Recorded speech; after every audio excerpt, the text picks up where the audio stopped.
the U.S. Army's Janus program for next-generation micronuclear reactors.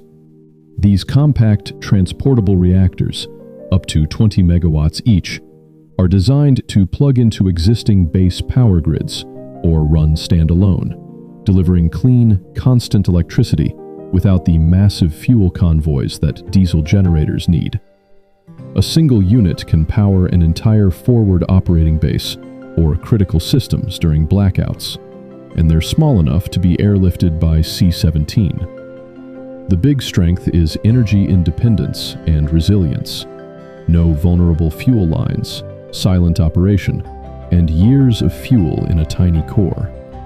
The main limitation right now is regulatory approval and public perception, but the designs are already proven safe and mobile. They are fully modular, so you can scale from 1 to 20 megawatts depending on the mission, feature passive safety systems that require zero human intervention to shut down safely, produce almost zero long-lived waste compared to traditional nuclear plants, and can be transported by standard cargo aircraft or truck convoys with minimal setup time.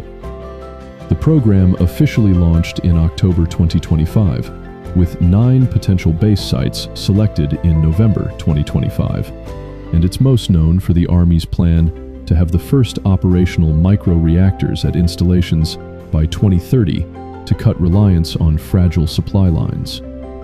Check my link in bio for more educational content on military technology. Vet Miltech, daily from the Drop Zone.